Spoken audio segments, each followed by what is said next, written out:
Euzu billahi mineşşeytanirracim. Bismillahirrahmanirrahim. Elhamdülillahi rabbil alamin. Essalatu vesselamu ala seyyidina Muhammedin ve ala alihi ve ashabihi ecmaîn. Şehru Ramazanellezî unzile fîhil Kur'an huden linnâs ve beyinâtin minel huda vel furqan. Sadakallahul azim. Möhtərəm qardaşlar, bacılar, möminlər, növbəti söhbətimizdə sizlərlə bir yerdə olmağa çox şadam.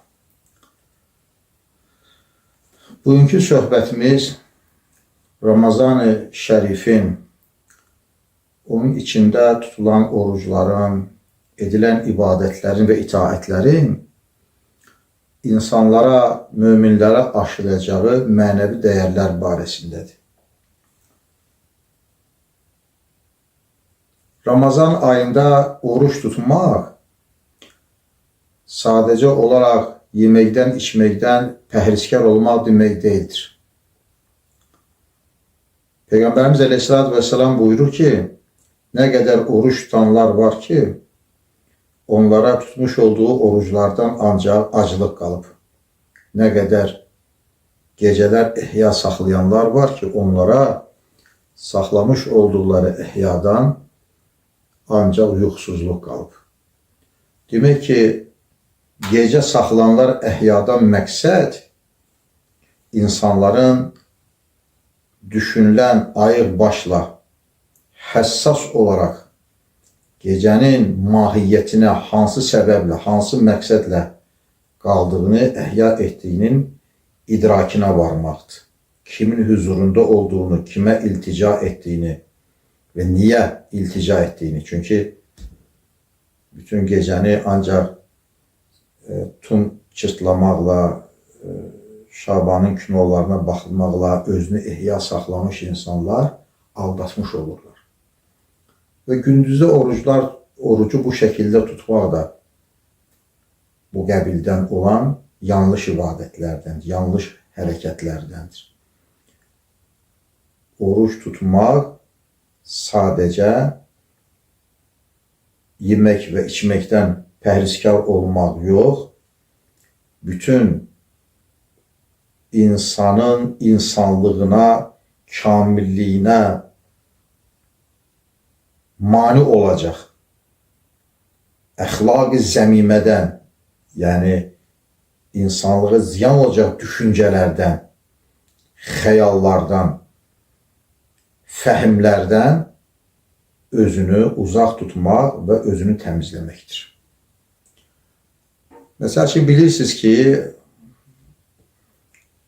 indi hamı, əlhamdülillah, ədəbiyyatların və yaxud da ki, sosial mediadan müəyyən qədər məlumatlıdır. Hamı da danışanlar deyir ki, bəli, oruç tutmaqdan məqsəd sadəcə ac qalmaq deyil, əli, gözü, qulağı yaraşmayan mənəvi xəstəliklərdən də qorumaqdır. Ramazanda olmaz, Ramazandan sair aylarda, günlərdə, gecələrdə olarmı? Müsəlmana ümumiyyətlə o, müsəlman La ilahe illallah Muhammedun Rasulullah kəlməsini zikr etdi mi, özünü imanını qoruyacaq şeylərdən mühafizə etməlidir. Hər nə qədər, məsəl üçün, qeybət etmək küfür deyilsə də, insanı müsəlmanlıqdan çıxartması da, ləğv, yəni lağlağa, müsəlmanı müsəlmançılıqdan çıxartmasa da, məsəl üçün, böhtan, yalançı şahidlik, valideynin üzünə qayıtmaq, xəyanət etmək, insanı həmən kafir etməsə də, amma kafirliyin yoluna salan xüsusiyyətlərdir. İndi olmasa da, o mənfi xüsusiyyətləri gözü ilə, qulağı ilə, dili ilə, əli ilə, ayağı ilə, düşüncələri ilə, qəlbi ilə, xəyalı ilə bu yola girən adam, indi olmasa da bu yolda yürüdükcə, bu işləri özünün xasiyyətinə, yaşam tərzinə çevirdikcə kafirliyin yoluna girmişdir. İslamdan çıxmaq yoluna girmişdir. O səbəbdən də İslam dinində olan mütəsəvviflər, yəni sufilər, müsəlmanların etmiş olduğu ibadətlərdə fikirlərinin, xəyallarının etmiş olduğu ibadətlərin içində olmağı təşviq edirlər. İmam Qəzzalinin İhya Ulumuddini belədir, Kimya Saadəti də belədir, Şah Nəqşibənd Həzrətlərinin tövsiyəsi də belədir. Və bütün mütəsəvvif mənəviyyat böyükləri müsəlmanları etmiş olduğu ibadətləri şuurlu surətdə icra etməyə dəvət etmişlərdir. Və bütün ibadətlərimiz də bu istiqamətdədir əslində. Yəni, bütün ibadətlərimiz hərəsi bir mürşiddir, müəllimdir, yol göstəricidir, ziya vericidir, ziyalandırıcıdır, işıq saçıcı mürşiddir, müəllimdir. Bütün ibadətlər, məsələn, dəstəmazdan başlayaq. Dəstəmaz sadəcə olaraq əli, ayağı yumaq deyildir. Dəstəmaz bir ibadətdir və şuurlu şəkildə icra olunmalıdır. Dəstəmaz, məsələn, Adəm əleyhissalamdan qalıb. O dəstəmaz aldıqca düşünməlidir ki, dəstəmaz alan bir müsəlman. Adəm əleyhissalam qadağan olunmuş meyvəyə toxunduğu üçün sonra əllərini yuyub, üzqoylu getdiyi üçün, üzübari getdiyi üçün üzünü yuyub, peşman olub əlini başına aparıb, onun üçün məs olur və oraya getdiyi üçün ayaqlar yuyulur və dəstəmaz aldıqca bir Adəm evladı olaraq etmiş olduğumuz günahlardan peşmanlıq, nədamət hissi keçirdərək dəstəmaz almaqla, əlimizlə, gözümüzlə, qulağımızla, bütün əzalarımızla, dəstəmazın suyu toxunduğu bütün əzalarla etmiş olduğumuz günahlar da tökülür. Kim dəstəmaza Bismillahirrahmanirrahim demədən başlayırsa, su deyən əzalar təmizlənir. Bismillahirrahmanirrahim desə, bütün əzalarının günahları belə tökülmüş olur. Demək, dəstəmaz bizə bir mürşiddir. Bizim böyük Azərbaycanın yetişdirdiyi böyük alimlərdə, xüsusən bizim şimal bölgəsinin böyük alimlərindən olan Seyyid Yusuf Müşkiri Həzrətlərinin ustadı Seyyid Yahya Şirvani Həzrətləri, Şirvanşahlarda mətfundur, yazmış olduğu kitabda dəstəmazın barəsində o qədər təfsilatı ilə gözəl məlumat verir ki, niyə dəstəmazda əzalar 3 dəfə yuyulur, niyə o tərtibatda yuyulur, mənəvi dəyərləri nədir? İnsan çox şey öyrənir.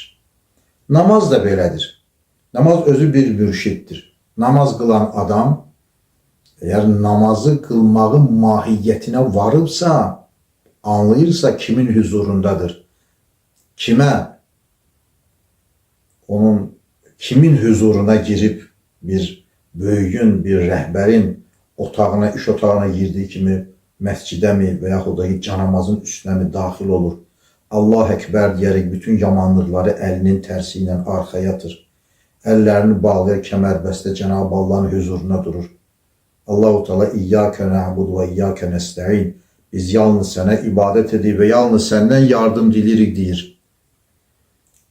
Bütün məxluqatın namına, bütün məxluqatın adından Peyğəmbər əleyhissalam Meyracda Ət-təhiyyatu, əl-mübarəkatu, əs-salavatu, ət-tayyibatu lillah.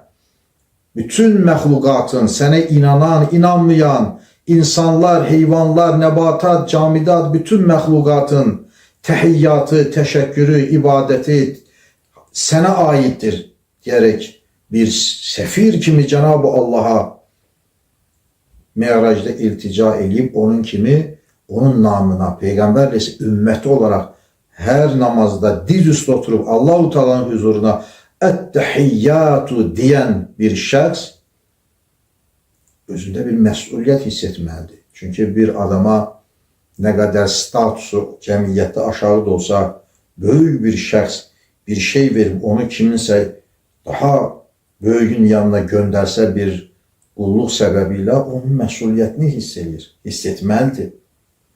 Bunun kimi də namazda Ət-təhiyyatu deyən şəxs də Peygamber aleyhissalatü vesselamın səfiri olarak bütün varlıkların, beşeriyetin, bütün məxluqatın adından ət-təhiyyatu, bütün təhiyyatlar, təşəkkürlər lillahi, Allahu Teala'ya məxsusdur deyərək böyük bir funksiyanı, böyük bir işi öz üzərinə götürüb. Və bu insanı düşündükcə daha məsuliyyətli olmağa dəvət edir. Eyni zamanda oruc. Orucun özü də bir mürşiddir, bir müəllimdir. Neyin müəllimidir? Bayaqlar dediyimiz kimi Ramazan ayında bəli oruç tutmaqla yanaşı, orucun özünü pozmasa da savabını pozacaq yanlış əməllər var ki, onlardan bizim çəkinməyimizi tövsiyə edir. Məyər Ramazan ayında etmək olmaz da Ramazandan sonra, Ramazandan əvvəl o yanlışları etmək olar. Güya o yanlışlar bizim namazlarımızı pozmur, bizim haccımızı pozmur, bizim nikahımızı pozmur, insanlarla olan ünsiyyətimizi pozmur ki.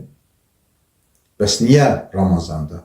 Çünki bizə onsuz da hər vaxt Allah-u Teala Qur'an-ı Kərim xitab edir, Peyğəmbərimiz hədislərində xitab edir. Alimlər, əfəndilər, evliyalar, ariflər, mürşidlər, yaxşı insan olmağa, mütədəyyin, müttəqi, vəra sahibi, pak insan olmağa dəvət edirlər. Amma insanıq. İnsanlıq halı olaraq bəzən yadımızdan çıxır, bəzən səhlənkarlıq edirik, bəzən inad edirik, bəzən tərsə salırıq, günahlardan əl çəkə bilmirik. Ramazan ayının mürşidliyi, müəllimliyi, metod nədən ibarətdir? Hər müəllimin sinifdə, hər pedaqoqun bir üsulu var sinifi idarə etmək üçün. Bəziləri sinifdə olan şagirdlərin xasiyyətinə olaraq biraz səs tonu ilə, bir qədər fənlər işlətməklə, bəzən jestlərlə və s. Sinifi ələ almağa, əyani vəsaitlərdən istifadə etməklə, laboratoriyadan istifadə etməklə keçəcəyi dərsi şagirdin, tələbənin yaddaşında həkk etmək üçün bu metodlardan istifadə edir. Oruç tutmaq, yəni yeməkdən, içməkdən gün boyunca imtina etmək, həmin əyani vəsaitlərdən, həmin laboratoriya nümunələrindən birisidir. Yəni, ağzımızı yeməkdən, içməkdən qorumaqla yadımıza salırıq ki, sən oruçsan və bu pis əməlləri etmək olmasın. Axı, oruçsan. Oruca qədər yirdik, edirdi və yadımıza da düşmürdü ki, bu səhvi etmək olmaz. Amma Ramazan yadımıza sal, sən oruçsan, sən Ramazandasan və sənə harayqışırıq salmaq, davadalaş etmək, söz gəzdirmək, xəbərçilik eləmək, şər atmaq, ailəni qarışdırmaq, cəmaatı üz-göz qoymaq və s. bunun kimi şeyləri etmək olmaz. Beləliklə, bir insan, bir oruç tutan müsəlman, bu xasiyyətlərlə özünü kirləndirən adam, heç kimdə deməsin ki, məndə yoxdur, birində bir cür, birində min cür. Bu xislətlərdən vardır, bu xasiyyətlərdən, bu əməllərdən vardır. Ramazan ayının birinci günü oruç tutur, amma bir yaxşı söz deməli adama rast gəlirsən ki, ona deyəsən gerək bu sözü, amma tutduğun oruca hörmət edirsən və demirsən. İkinci gündə demirsən, üçüncü gündə demirsən, beşinci gün baxmırsan, o biri gün eşitmirsən, orucuna hörmət edirsən və yavaş-yavaş mömin insan, saim, yəni oruclu insan özünü tərbiyələndirir. Nə ilə? Həmin o deyilməli sözü Allah Teala onun qəlbindən çıxartır. O adam deyir ki, onun cavabını Allah versin və ya da Allah ona əfv eləsin və yaxud da ki, barışır o adamla. Çünki axırda bayram var. O bayramda xasiyyəti gözəlləşdiyi üçün, ülviləşdiyi üçün, səlimləşdiyi üçün, o adam Ramazan ayının əvvəlində ona qəbih, çox kobud görünən o işlər Ramazan ayının sonunda onu paklaşdırdığı üçün o məsələlərə bir qədər səbirlə, etinasız yanaşmağa başlayır. O məsələləri problemə çevirmir, müşkülata çevirmir. Beləliklə Ramazan ayının axırında həlim-səlim bir insana dönür. Və nə yaxşıdır ki, bu Ramazandan o Ramazana həmin o xasiyyətini qoruyub saxlasın. Amma baxıb görürsən, bir ay, 2 ay, 3 ay belə gedir. Sonra yenə dünya məşğələləri insanı əvvəlki vəziyyətə getirir. Onun üçün də həftənin 1-ci, 4-cü günləri oruç tutmaq, əyyam biz günlər, yəni hər ayın orta günlərində müsəlman təqvimi ilə və ya əvvəl və son günlərində oruç tutmaq insana tez-tez insan olmağını xatırladır ki, yəni olmaz. Ramazandakı o gözəl xasiyyəti il boyunca qoruyub saxlamaq gərəkdir. Bu mövzuda Peyğəmbərimiz Əleyhisselamın bir dənə hədis-i şərif var. Rüviyə anin nəbi sallallahu teala aleyhi və səlləm ənəhu qal. Peyğəmbərimiz Əleyhisselatü Vesselam'dan rəvayətdir ki, mən samə Ramazana fi insatin. Kim Ramazan ayında oruç tutsa, necə oruç tutsa? İnsatin, səssiz və sükutin, sükut içərisində. Ola bilər xasiyyəti tündür. Amma qışqırıqçı olmasın. Və sükutin, sükut içərisində, sakitlik içərisində keçirsin Ramazanı. Və kəffə səm'əhu və qorusun qulağını və bəsərəhu gözünü və lisanəhu dilini və yədəhu əlini və cəvarihəhu və bütün əzalarını qorusun.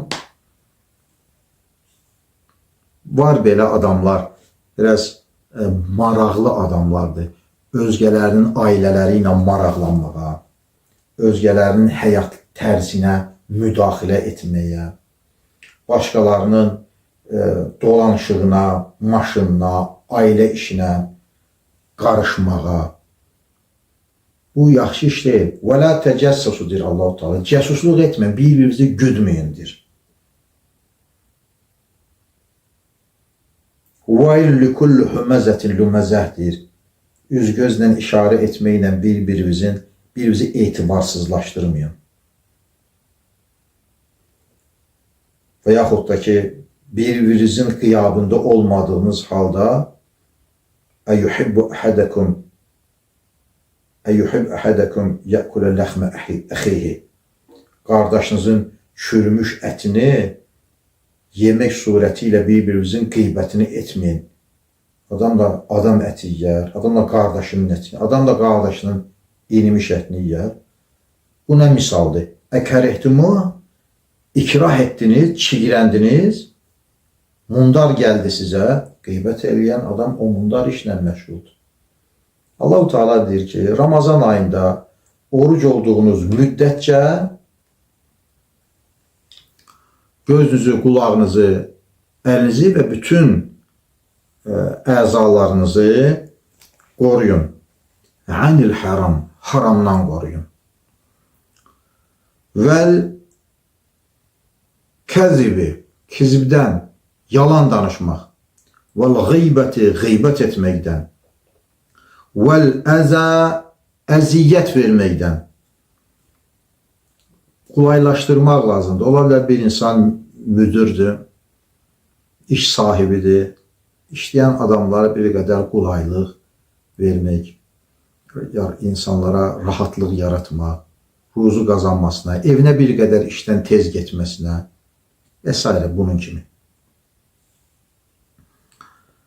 İqtərəbə minəllahi teala yevməl qiyaməti. Bunlara əməl edən adam Allah-u Teala'ya qiyamət gündə yaxın olacaq. Necə ki, qoxusundan, ağzından pis qoxular gələn, üstündən, başından kəsafət tökülən, bir insan kimlərsə bir hörmətli insanlara yaxın getməkdən bir qədər çəkinər.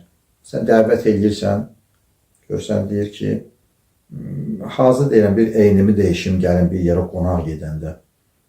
Allah millətimizə zaval verməsin. Bir dəfə bir nəfər mənə çox ehtiram edən adam maşından salam verdi, amma həmişə maşını saxlayardı, görüşərdi. Maşını saxlamadı, görüşmədi, getdi. Maşından sadəcə olaraq işarə ilə görüşdü. Bir müddət sonra, bir 15-20 dəqiqə sonra qapının zəngi basılır, çıxıram və görürəm bu adamdır, mənimlə əllə görüşür, ehtiram edir və deyir ki, əfəndi bağışla, eynimdə idman forması idi. Ondan yəni düşüb o səbəbdən sizinlə görüşmədim. Tərbiyyəyə baxın siz. Demək ki, bizim elə geyim tərzimiz var ki, biz o geyim tərzi səbəbi ilə və yaxud da ki, əlimizin işlə, filanla batıl olması səbəbi ilə, bulaşıq olması səbəbi ilə özümüzü kimlərdənsə uzaq tuturuq. Bu saymış olduğumuz günahlarda mənəvi nəcasətdir, mənəvi kirdir. Onunla Allaha yaxınlaşmaq olmaz. Allah o bəndəni özündən uzaq tutur. Amma bu hədisdən məlum olur ki, bəndələrdən kim Ramazan ayında oruc olduğu müddətcə orucu düşünüb bu mənəvi xəstəliklərdən özünü qorusa, dilini, gözünü, qulağını, əlini, düşüncələrini qorusa, ətrafındakı insanlara qolaylıq yaratsa, rahatlıq yaratsa, qiyamət günü o adam Allah-u Teala'ya yaxın bənd olacaq.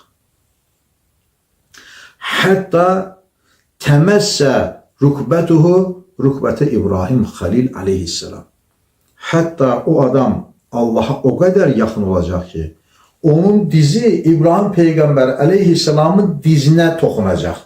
O qədər yaxın olacaq. Yəni, Peyğəmbərlərlə bir yerdə olacaq. Peyğəmbərlər insanların şərəflisidir. İbrahim aleyhisselam, Peyğəmbərimiz aleyhisselamın babasıdır. Və o pak adam da, Allaha yaxın olan adam da, Allaha yaxın olacağı nə deməkdir? Allah üçün bir məkan yoxdur ki, o məkana sarı insan gedib yaxınlaşsın. Mənlə o qədər yaxın olacaq ki, hətta dizi İbrahim Peyğəmbər aleyhisselamın dizinə toxunacaq. وَلَمْ يَكُنْ بَيْنَهُ وَبَيْنَ الْعَرْشِ إِلَّا فَرْسَحٌ اَوْ مِيلٌ. Hətta deyir, o adamla Allahın ərşinin arasında bir fərsəh və yaxud da bir mil məsafə qalacaq.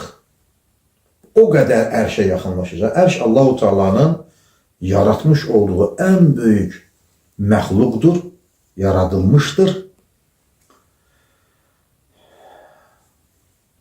40 min sütunu vardır. 40 min ayağın üzərində durmuşdur. Və bütün kainat varlıqlar ərşin altındadır. Mələklərdən biri Allah-u Teala'dan icazə alır. 1000 illərlə uçur, Kəbəni, özür istəyirəm, ərşi təvaf etmək istəyir. Yorulur Allahdan güc istəyir, Allah güc verir, yenə uçur. Yorulur Allahdan güc istəyir, Allah ona yenə güc verir, uçur. 1000 illərlə uçur və bir sütuna çatır. Allah Teala təşəkkür edir ki, təşəkkür edir, mənə imkan verin, ərşi təvaf etdim. Allah-u Teala buyurur ki, sən ərşin bir sütundan bir sütuna uçmuşsan. Mənim ərşimin sütunları 40 mindir. Bu qədər böyük bir varlıqdır. Ərş, hətta cənnət kimi böyük bir məkan, cəhənnəm kimi bir məkan ərşin sütunlarına bağlıdır. Mənlə paklaşan bir insan ərşə o qədər yaxınlaşar ki, 1 mil və ya 1 fərsəh məsafə qalar. O qədər paklaşar. Demək ki, Ramazan ayının funksiyası necə ki, bir təsbihin təsbih olaraq varlığını davam etdirən şey onu bir yerə tutan ipdir. İp qurulduqda, qırıldıqda bunlar hərsi bir muncuqdur. Amma ipin olması onu təsbih edir. Dənələrinin sayı lazım olduğu yerdə şahidlərin olması, başında əmamənin olması və s. onu təsbih halına getirir və təsbihə və təsbihi çəkən zakirə yada salır ki, bunda nə qədər daş var və hansı zikirlər olursa. O başında xəyalın tutmuş olduğu zikri, çəkmiş olduğu təsbihlə həyata keçirir. Ramazan da bizim həyatımızın təsbihidir. Ramazan həyatımızın içindən gedən, Ramazan gözəl əxlaqi keyfiyyətlərimizin içindən gedən ipdir. Bizi gözəl tutan ipdir. Biz Ramazanda olduğumuz müddətcə bizim ipimizi qıracaq, təsbihimizi korlayacaq, bizi zikirdən uzaqlaşdıracaq, bizim Allahla aramızdakı dostluğumuzu pozacaq, Peyğəmbər əleyhissalamın qəlbimizdəki sevdasını söndürəcək, onun yerinə eybəcər fikirləri, kimlərinsə nə dünya nə axirətimizə fayda verməyəcək, əxlaqımızı korlayıb, ləyaqətimizi pozacaq, şərəfimizə zədə gətirəcək və s. əxlaqı zəmimə, pis düşüncələri, pis əxlaqı gətirəcək şeyləri həyatımızdan çıxarıb, o gözəllikləri təsbih kimi dənə-dənə həyatımızda düzən bir dənə mürşiddir, bir ustaddır, bir müəllimdir, bir ziyalıdır, bir rəhbərdir Ramazan ayı. Demək ki, orucu tutanda sadəcə olaraq ağzımızı yemək və içməkdən, mədəmizi yemək və içməkdən qorumaq yox, mənəvi duyğularımızı da insanlığımıza nöqsan gətirəcək, əxlaq-ı zəmimədən, pis düşüncələrdən uzaq tutmaqdır. Gözəllikləri üzərimizə çəkməkdir. Ramazan ayı bunun üçün çox gözəl fürsətdir. Niyə? Çünki bir digər söhbətimizdə demişdik ki, Allah-u Teala cənnətin qapılarını açmaq, cəhənnəmin qapılarını bağlamaq səbəbilə atmosferdə, fəzada, ətrafımızda müsbət enerjini doldurur. Görürsən, bir adamın başı ağrıyır. Deyirsən ki, nə olub sənə? Deyir, başım ağrıyır. Deyir, mənim də bu günləri halım olmuyor, başım ağrıyır. Deyirsən, günəşdə partlama var. Milyard işıq ili bizdən uzaq olan günəşdə bir partlama, hər hansı bir hadisənin baş verməsi dünyadakı əhvalımıza təsir etdiyi kimi cəhənnəmin də qapılarının bağlanması, cənnətin qapılarının açılması, Allah-u Teala rəhmətinin üzərimizə nazil olması, qəlbimizə səkinənin enməsi bu pisliklərdən təmizlənib, bu yaxşılıqları əldə etməyə əlverişli şərait yaradır. Allah-u Teala bizləri Ramazan ayının xeyir bərəkətindən faydalanmaq nəsib etsin, bizləri gözəlləşdirsin, özünə layiq, özünə yaxın, İbrahim əleyhissalamla diz-dizə oturacaq, ərşə çox yaxın olacaq, Peyğəmbər əleyhissalamın üzünü güldürəcək və ətrafımızdakı insanlara gözəllik saçacaq xasiyyətləri bizlərə əta etsin. Əssalamu aleykum və rəhmətullah teala və bərəkatuhu.